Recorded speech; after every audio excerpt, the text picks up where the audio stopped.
right now where we are. Bayshore Boulevard. Yes. And we're at the location. This is actually, we're just across from the Publix that I can see it from here. At. Yeah. So tell me a little bit, like, why is that so significant for you, bro? I think for me, you know, there's a bunch of different stuff that I've done throughout my life, but this moment here was like day in and day out, delivering groceries from this Publix to different, you know, houses, different apartments in this area. And on my lunch and dinner breaks, I would just look at the skyline and pray, like, God, please let me do music someday.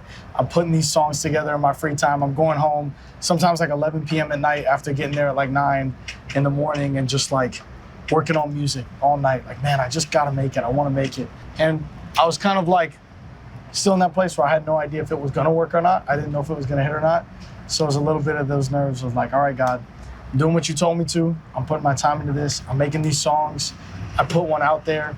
What's gonna happen next? I wanna stay on that for a minute and talk about what do you feel like maybe was that lowest of lows in this journey that you feel like you had to kind of get yourself out of to get to where you are? I still remember, man, I was sitting at one of the tables that was out front and I was just by myself. I was just sitting there and I had just finished, like they were about to close. I remember having this feeling like, I know what I have matters. I know that this music is gonna impact somebody, but I keep showing up and I don't see any results. You know, because I had made a lot of music before I was going by Zauntee, and I put out songs and they never did anything. And I put this first song out called God Taught Me Right, and it's just sitting there and not a lot of people listen to it. And it was like probably a month before the music video went up. And I was just sitting there like, God, is this what you want me to do? Because I want this so much. This dream that I see so clearly in my mind. I don't know if it's gonna happen or not. And I remember that one specific night where I was just sitting there and I was like, what does my life look like if I don't get to do what I'm the most passionate about? Like, what does it look like if I don't put this video up or this video fails? What does it look like if my songs don't ever reach anybody? Who am I and where do I stand with God?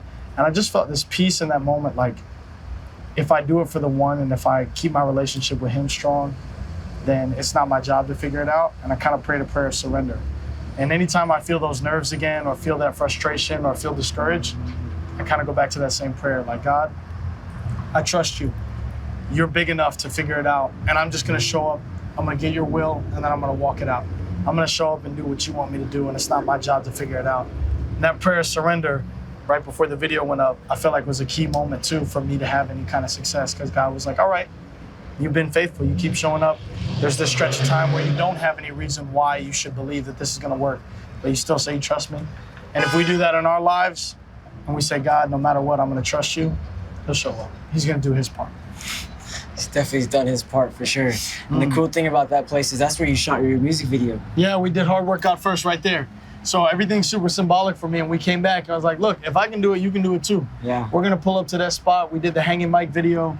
And we just, like me and some homies from the area, we were just like, all right, let's shoot this video. Yeah. And in the front of it, just tell people like, look, what God has done in my life, I believe that he could do something similar. Like whatever your season of life is, be faithful in that season. Yeah. Whatever it is, give 100%, believe that it's possible for God to use you and be faithful. And then hard work God first is my formula. Yeah. That's how I live my life. I've had that on an index card, looking at it every morning for years now. Hard work God first, and then 1 Corinthians 15:10. I'm locked in. And I just want to be the proof to somebody else. You don't have to have the budget. You don't have to have experience. You don't have to have it all figured out. You could be used by God if you're just willing. He doesn't need somebody who's perfect. He needs somebody who's willing. That's good, bro. That's so cool. This is kind of where it was that middle ground, but we have that one last location, and it's where it kind of all began, and that's back at GFC. So yeah. You want to head there? Yeah, man. Let's do it. Let's do it. Woo!